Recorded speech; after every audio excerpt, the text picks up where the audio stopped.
Hi, everyone. Welcome to Careers in Natural Science and Health Professions. Can everyone hear me okay and see my screen all right? Just give a little thumbs up. Perfect. Thank you. Appreciate it.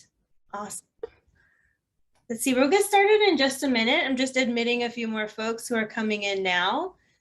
We tend to run on UW-Bothell time, which is a few minutes behind when we say we're going to start. So we'll get started in just a second.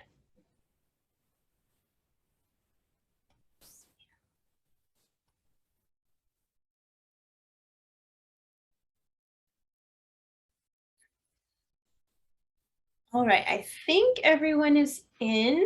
Welcome. Again, welcome to Careers in the Natural Sciences and Health Professions. My name is Kristen Lebrecht, and I am the Natural Science and Pre-Health Professional Pathways Advisor here at the University of Washington-Bothell. It's a pleasure to be with you today to talk more about careers in this field. So hopefully you're in the right place. Feel free to participate as much as you would like to. You're welcome to unmute yourself to ask questions. You can type questions into the chat, participate via emoji, thumbs up, or smiley face, whatever works best for you. This session is being recorded for those who are not able to attend, so just keep that in mind in terms of privacy. I won't call on you by name or anything like that, but I will mention questions or comments that are typed into the chat. So again, with that housekeeping, thank you so much for being here. And we'll go ahead and get started. All right. What I want to share with you today is that your focus on health and natural sciences can take you many places within employment and graduate study. So let's look through these career and employment opportunities along with related graduate programs. This list is not exhaustive. What ideas for additions do you have? Like if you look through these ideas about spaces where you might be able to work in natural science and health and related careers or graduate programs, what are some that you've thought of that you might want to pursue? Feel free to type into the chat, or you're more than welcome to speak up if you would like.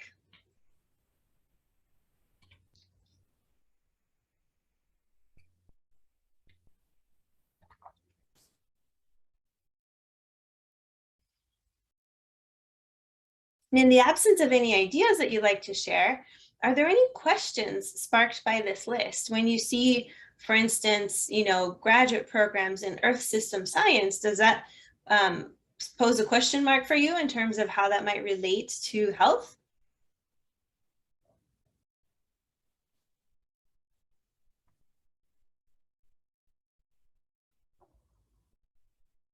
I don't know, I think the Earth and its systems impact my health on a daily basis.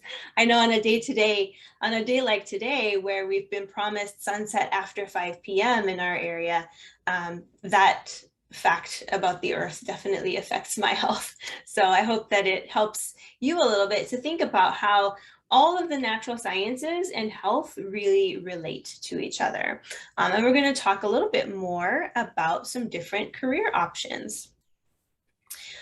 When you are exploring, when you're thinking about, you've come here today, so you've thought for yourself that Pathways is a place where you can explore different ideas about careers in natural science and health. And typically when I work with students, I found that most think if I'm going to work in health, I can be a doctor or a nurse, or maybe a dentist. Like there's different spaces in health where you can work. But there are some online resources that can help you explore careers based on your major or interest area that are far more expansive than those careers. So let's take a look at some of these now. The ones that I'm going to point to, we have what can I do with this major, which is linked from our career services website. You really kind of have to link from our career services website in order to access it because of a special code. So I'm going to put that in the chat right now. Let's see. Hopefully you can see this new screen.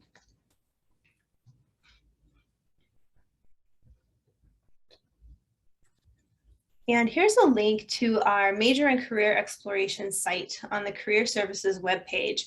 When you come here, you can look at a couple different spaces. One is, what can I do with this major? And the thing I really like about this resource is you can view all majors and say, well, and these kind of match with our meta majors. So if you were going to look at health and wellness, you'd be able to see that there are a number of spaces where you can explore careers in health and wellness, whether it's nutrition, psychology, sport management, medicine, of course, is one, but also public health.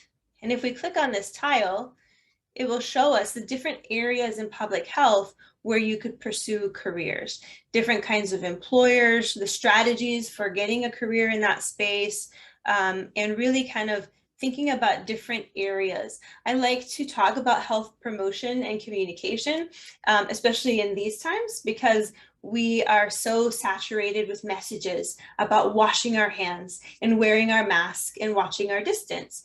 And you might not have thought of this, but someone had to create that campaign, right? Someone is working on health education and promotion and how to communicate to mass audiences what we need to know in order to protect our health and the health of our community.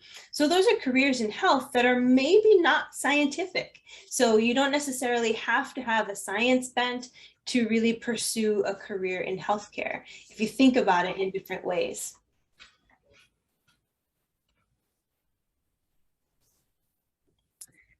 So in addition to this resource, I want to share with you Explore Health Careers. And this is a space that I really enjoy. Anyone who's thinking about exploring a career in health should come to this page, and I'll link this in the chat too.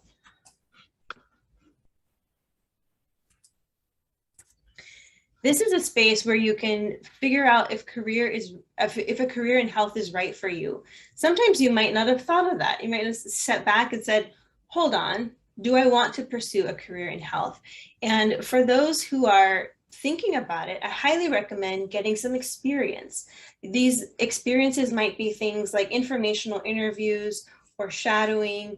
And when you do these activities, make sure you journal about them. Write about them, because if you discover something about yourself and make a pivot, you want to be able to go back to that space and be able to talk about it. Any way your career journey is shaped, the way you've come from where you are today to a career potentially in health, you want to be able to relate back to it so that you can talk with your future employers or your graduate school admission committees about how you landed where you are. So as you're doing those activities, and maybe even this one, checking out, is a career in health right for you?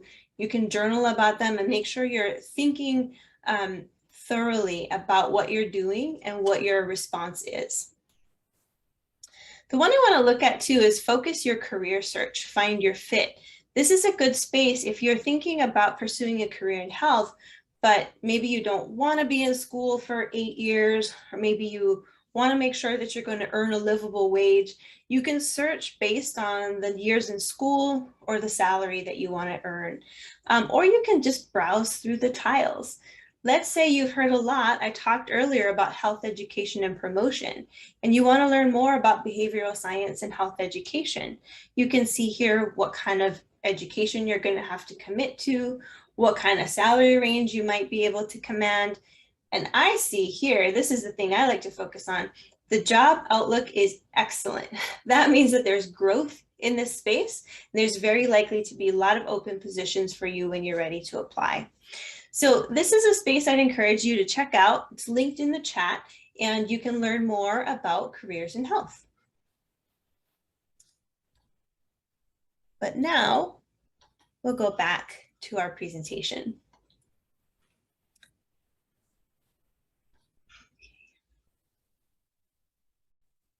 That last exercise that we did in looking through the different ways to think about careers in health helped us see that there's so many options within health and natural sciences.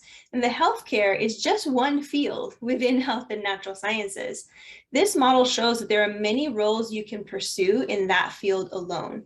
Sometimes we think that to work in healthcare, like I mentioned before, you can choose to be a doctor or a nurse. Those are fantastic career options, but there are many essential pieces in the healthcare puzzle. So what you want to do now is ask yourself, What role do you see yourself playing? You belong in health. It's just a matter of determining which piece is the one you can contribute to in a most meaningful way. So look through this circle here and see for yourself, is there something that resonates with you? And as you're doing that, feel free to type into the chat, is there a specific thing that you're interested in? So just name, what's the reason you chose to come to this Pathways presentation today?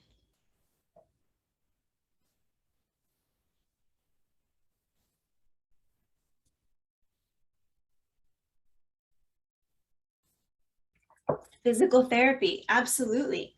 That is a great space, especially if you're interested in the body and how it moves and how everything works together within movement. Physical therapy is a career that you can pursue. There's also PT assistant, there's spaces in kinesiology and athletic training. So when you have identified a space, it's good to explore everything you can about that field in order to determine what's going to fit you best so you can find the career in which you can thrive. Awesome. Keep thinking about what brought you here today and what you're most interested in natural sciences and health. When we look here when we think about the role that you might play, you want to really hone in on the skills and traits that you need to be successful. This model exhibits skills that I would argue are necessary for all fields, not just healthcare, and they translate very well to natural sciences field as well. Many go into healthcare to help people. How many of you, by show of hands, decided you wanted to pursue a career in health because you want to help people? Yep, some thumbs ups. Good. Good, yes. That is a great reason to join the healthcare community. You want to help. It's important to love helping others. And sometimes helping others means helping systems. You don't necessarily have to work one-to-one with patients to affect health in a meaningful way. As a researcher, you could develop vaccines, find cures, or publish information about environmental impacts.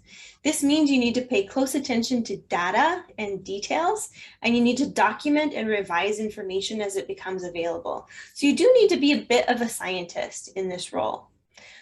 But then you also need to think about what you'll do with that information. How are you going to get that information to your audience? And how are you going to make sure that your audience listens, that they communicate their concerns, and that you're able to have, kind of that two-way communication between the people who know what needs to happen for health to be impacted and the people who need to do the things that you're telling them to do in order to impact community health. So communication is a great space to work in healthcare. We already talked about education and promotion, research, lots of different spaces. You can work one-to-one with patients, or you might work in community health and need to reach broad audiences via multiple platforms. Those working in healthcare are needed. They need to step up and answer the call to go when and where they're needed. So sometimes you want to think about, what role can I play and how can I serve in this way best? Because the impact these heroes have on society is immeasurable. So think about this as we're kind of looking back or looking inward. What are the skills you think are essential for success in this field? So we've tried a different exercise before in another session where we really kind of looked inwardly and thought about, what are my strengths? What are my skills? What am I going to bring to this space? So think for yourself and maybe type into the chat, what's a strength you have? What's a skill you have?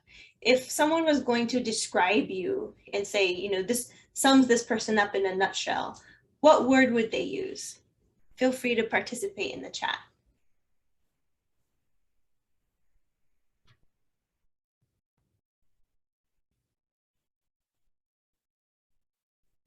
Empathetic.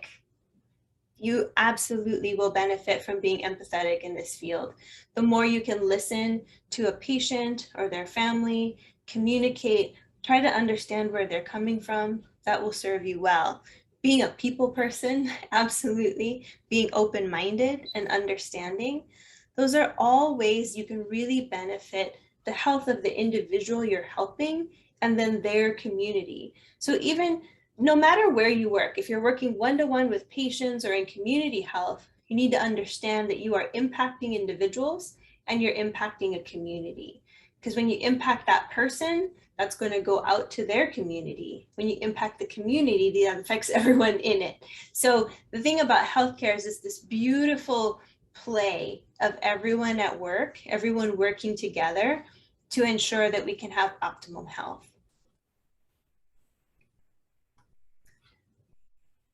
So now that we've thought about some of these skills, empathy, being open-minded, being a people person, being understanding, we want to think about our skills. How do my skills fit with my unique ability? How do those skills required for healthcare work fit with my unique abilities? The things you're good at are just one piece of the puzzle when unpacking how you might develop your vocation. There's this Japanese concept called ikigai, which means a reason for being. And by using this diagram, you can unpack truths about yourself and the world that will help you make decisions about where you spend your time and energy. These decisions then can help you find fulfillment, particularly when it comes to exploring, excuse me, particularly when it comes to exploring majors and careers. So as we think about those strengths that you've identified earlier in the chat, think about more of them. What are you good at? Because ultimately, being good at something is one piece of the passion puzzle. To find your passion, you need to find skill. So you need to be good at something and you need to be interested in it. So type into the chat now, you've already talked about strengths that you have. What are some things that you love doing? If you had a whole day to yourself, do whatever you wanted, where would you spend your time and energy? It's a free day, no homework, no classes, no work. Just think about what you would do. You had the whole day to choose.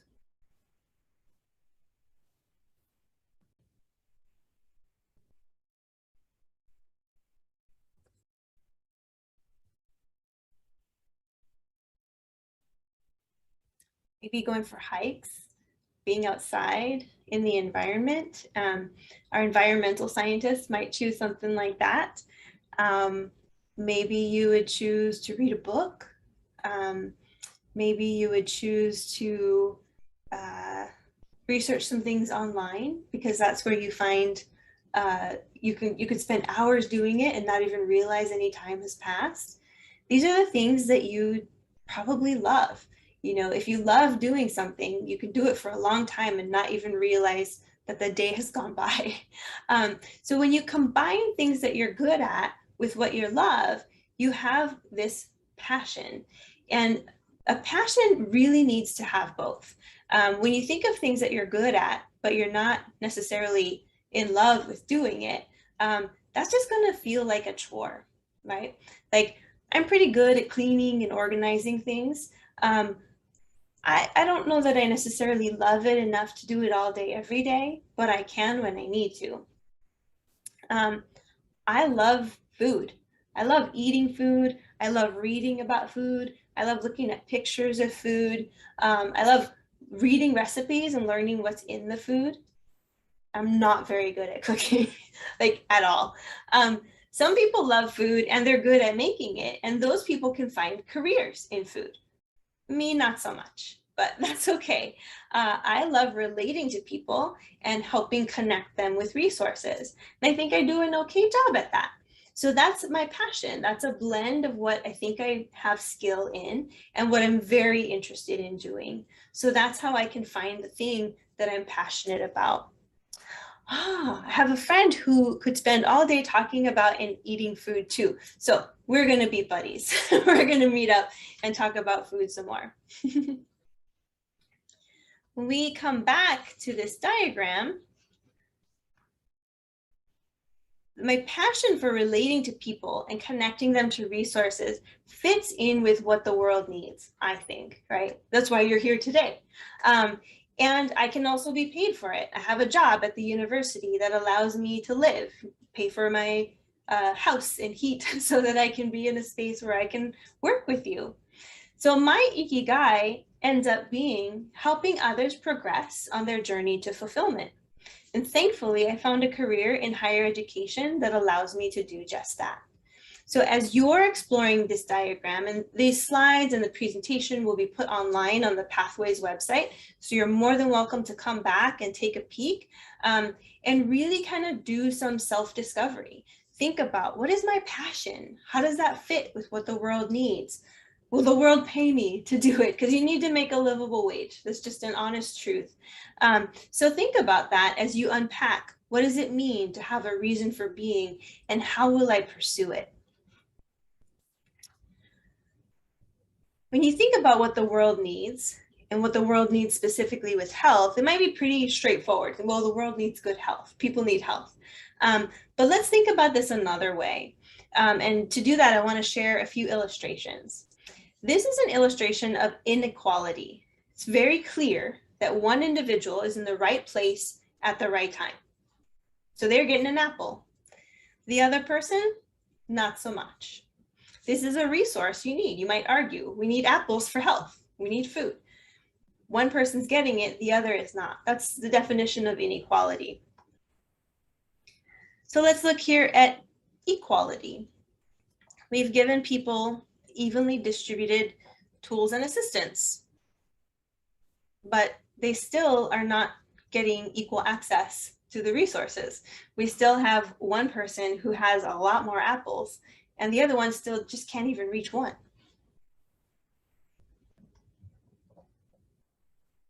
In this illustration of equity, the individuals are given customized tools to help them navigate their own experience so they can gain access to the resources in the tree.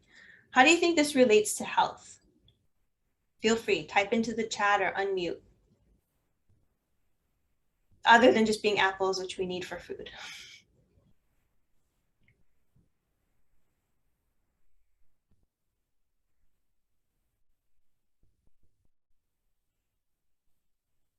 It might work in a couple of ways, right? When we think about access to healthcare, it might be the very basic access to healthcare. Can people afford to find reasonable healthcare? Can people gain access to insurance, which they need? Might also think about, yes, there are disparities in health for sure. The social determinants of health. When we look at the social determinants, my health is determined by my environment. Is my environment the same as someone else? No. And when we think about equity here and customized tools, we have to understand that different people need different kinds of healthcare. Someone who, doesn't have maybe a lot of comorbidities had to wait for their vaccine. We wanted to make sure that the COVID vaccine was received first by the individuals who might be impacted most. Now we're at a space where we have plenty and it's all good. But that's an example. That's an example of ensuring that we are customizing the tools to meet people in their specific space of need. People of color are often dismissed in healthcare. Yes, it's very difficult. Think also too, if you don't speak the same language as your healthcare provider, that's a barrier, right? So we need translation, we need understanding, we need empathy. We also need to think about people of color in terms of who are our healthcare providers? Do we have healthcare providers who look like us, who understand our lived experience? Not that we're always going to seek sameness, because there's a lot of value in diversity, but it sure is helpful to see ourselves represented in the healthcare community, which is why I'm so glad to see all of you here today. What I want to do also is go one step further and illustrate that steps can be taken to fix the system so all can have access to the resources. I think the tree looks happier too. Doesn't the tree look healthy? Systemic oppression isn't always the fault of the system. It just needs people, good people, to get in there and fix it. So maybe you might find a career in health that relates to fixing the system and finding justice for people in healthcare. Does this fit into your ikigai? Does this fit into how you'll use your skills and interests to develop a passion that will impact justice in healthcare? I sure hope so. Before we close, I want to announce that we have 2 events that you should really plan to attend. On Friday, February 25th at 11, we have a service organizations mini job fair. Those of you going into health should really look at these spaces. Service organizations are wonderful spaces where you might work directly in health, or maybe it's indirect, but those skills that you'll gain are just transferable. So transferable to working in a career in health or seeking graduate study in health and natural sciences. So come to that student organization or service organizations mini job fair, Friday, February 25th at 11. Save the date on your calendar, and registration opens on Monday, February 7th. Also, this is a little bit more in the future, so you should be able to save the date. On Tuesday, April 19, we're hosting the Spring Job and Internship Fair. Employers are going to be coming to see you. They want to meet you. They want to know about you. They want to know your skills and interests and help you find jobs with their organizations. These might be jobs that you have while you're in school. They might be jobs for after graduation. They might be internships for the summer, all kinds of opportunities. So please be sure to explore. I want to thank you for attending the session today, and I really hope to see you sometime soon. Feel free to connect with us. Our careers website is listed on the slide. You can connect with me personally by email, and I really, really look forward to hearing from you. We do have time for some questions if we have any, so feel free to type those into the chat.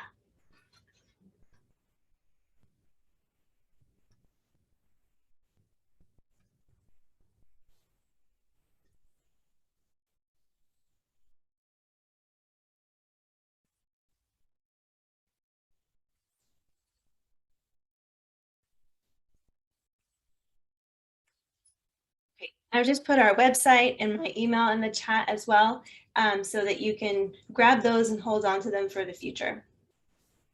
If there are no further questions, I'm happy to wrap the presentation and say thank you again for attending today. Oh, we do have a question here. Hold on just a second.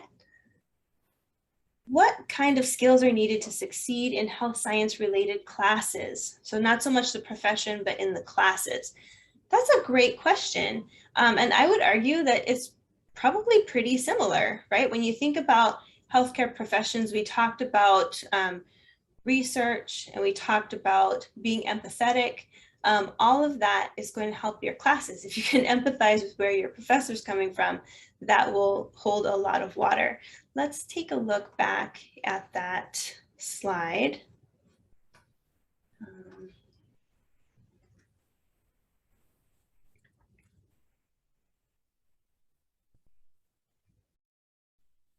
Here, our anatomy of a healthcare worker. It's really blurry because it's kind of small, but looking at helping people is huge. Help people in your classes. Your classes are going to teach you a lot about teamwork, and group work is going to be helpful not only for class, but for careers in the future. Being interested in research and science is huge too. Your classes, being able to learn research skills that you need in order to apply them in class, that will be helpful. Being attentive to detail, that's huge. Is anybody in chemistry right now? All those little equations are affected by one small little shift in detail. So make sure that you are paying attention to detail and listen. Listen to the questions being asked, listen to the questions being posed, and make sure that you answer them thoroughly, but don't get too far ahead. I was working with a student the other day who said, I answered too much. I needed to just give this much. So make sure you're giving the answer that's pertinent to the question. Communicate with your faculty if you need accommodation. If something is going on and you are not able to meet a deadline, or if you're just having some trouble understanding the material, talk to your professor. They want to hear from you. If they can't help you themselves, they'll know where resources are that can. So just keep an open line of communication with them. Be willing to step up. If you understand something and someone else is struggling, help them.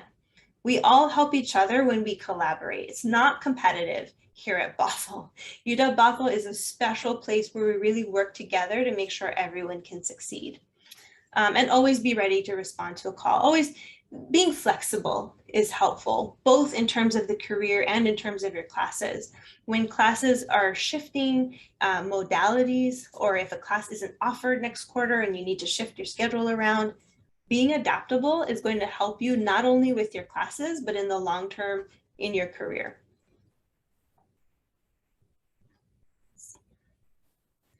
Another question was admission into a major. It depends on the major. All majors have different prerequisites and different requirements. So the one thing you want to do is meet with your pre-major advisor, make sure that you've taken the classes that are required for that major admission. Make sure you apply on time. There are deadlines, so make sure you're watching those. And also make sure you write a good personal statement. A statement should be a story. It should tell us who you are, where you've come from, and why you're applying to this major. You also want to share a little bit about how this major is going to help you accomplish your goals. So let's say I am a student who has been at UW Bothell. I've completed all my prerequisites for health studies, and I'm applying to the health studies major. I've made sure I met all my course requirements. I've applied on time before the deadline, and I've written a personal statement in which I talk about the fact that when I was younger, my grandpa was diagnosed with a tumor that was a rare kind of tumor, and I wanted to research about it so I could understand what was happening with his body. And I did my research and I understood, so I could talk with the doctors and really kind of communicate and help him understand more, help him translate what was going on. That experience led me to want to pursue a career in health, and the health studies major will help me get there because I'm going to take classes in public health, in health research, in epidemiology, which is disease, and then the fieldwork course is going to give me experience so that I can transition my undergraduate degree into a career. Because when we talk about college education getting you a career, it's not the piece of paper that gets you a job. It's the skills that you learn in your courses that help prepare you for the requirements of that job when you're applying. So that's the kind of personal statement I might write, and then I would cross my fingers and I would wait to hear the decision from the health studies major. Can you give insight into what health science, health education, and promotion minor looks like? Can someone who wants to further learn about the human body and develop further insight be good at this, even if you don't want to do the hard sciences like physics or chem? Absolutely. So the beauty of the health science, the health studies major, is that there's a set of courses. I promise they haven't paid me to just talk about health studies. The health studies major has a common set of courses that are required, and they're all having to do with health. You need to have specific background in public health, in disease, in social determinants of health. Those are all somewhat science focused, but really kind of driven by how the science affects health, and especially kind of those determinants of health for the community. So it's not going to be your quote unquote hard science like biology, chemistry, physics. The other half of the health studies major can be chosen from a menu of electives. And so you could choose those biochem physics courses if you wanted to. But you could also choose a different set of courses, and those courses might be more social behavioral focused. They might be more education focused. So you can take courses that really kind of lend to what you want to do within health. I'd really encourage you to meet with your pre-major advisor, talk more about health studies as a degree to figure out how that's going to help you pursue health education and promotion. Health education and promotion at UW Bothell is actually a minor as well. So you can do the whole major, take classes in the minor where you'd really learn kind of about programming, you learn about community health, and you would take those classes and you can apply them to a CHEA certificate, which is a certified health education professional. So you can actually get that license, because sometimes jobs in health require licenses. So that's why there's specific prerequisites and specific kind of, it seems like hoops to jump through, but they really are requirements that you need in order to be certified by the state. Does that make sense? Hopefully. Great. What other questions do you have?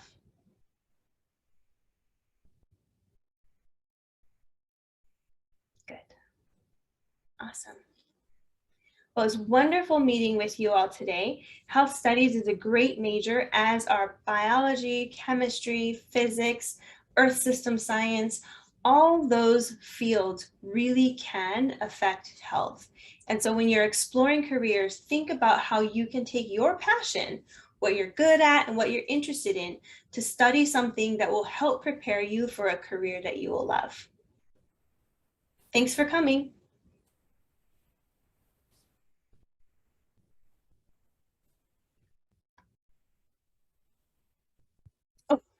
Talk about the difference between neuroscience versus health studies.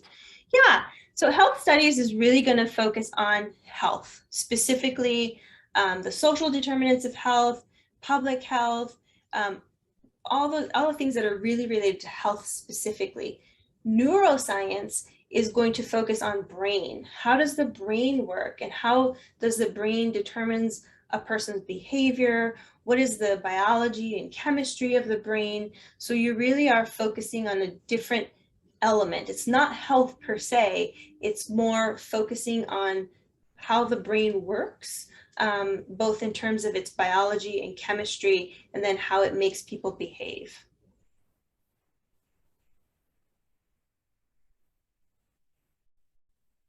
Some people combine health studies and neuroscience because they want to become a brain scientist, a brain researcher, and those are all wonderful spaces. There's a program, there's a summer research program, neuroscience, there's another S in there, NSSSP, but there's a summer research program specifically in neuroscience that you could apply to.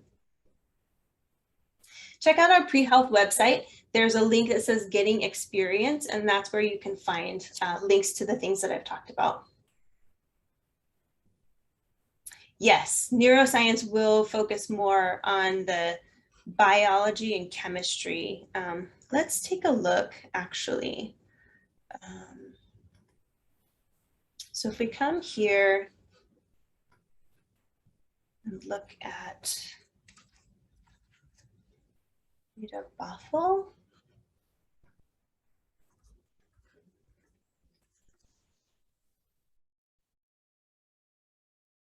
You can really gain a lot of insight just by looking at the courses required. Behavioral neuroscience, anatomy and physiology, neurobiology. These are upper level biology courses for which you must have taken the biology series first. Then you can take topics, behavioral endocrinology, animal behavior, abnormal psychology, clinical psychology. So there's some, you could choose electives that are focused in psychology, or you could choose electives that are focused on endocrinology or animal behavior, or sometimes they offer different topics. So this, what I can see here, this program, the minor, is really focused on science. It's really focused on the science of the brain. There's a couple spaces where you could choose psychology courses that are kind of social science focused, but the primary aim of this program is going to be on neuroscience, which is really core in biology. Let's look now at the health studies minor. This minor requires public health, social dimensions of health, and then a research course. So, and in addition to those, you can choose electives from the health studies list. What you'll see in this health studies menu of courses is that there's plenty to choose from. There's so many different courses you can choose. So you could choose something that was more kind of hard science focused, or you could choose global health, or maybe you choose race, power, and food because you're interested in DEI work in health. So there's different spaces where you have room to kind of customize your minor with those 2 or 3 elective courses that you can choose. So whether you did health studies minor or neuroscience minor, there's space for you to kind of customize a little bit, but the primary focus in health studies is going to be on health and kind of the social dimensions, where the primary focus in neuroscience is going to be on the brain, behavior, anatomy, more kind of the biology and chemistry of the brain. Does that make sense?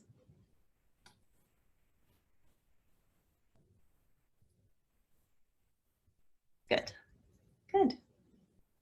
Well, thank you so much for sticking through today. I really appreciate being able to connect with both of you, with everyone who was here and both of you as well. So please feel free to reach out if you have further questions. Definitely talk with your academic advisor, because they'll be able to give you more information about these courses and about the prerequisites to get in.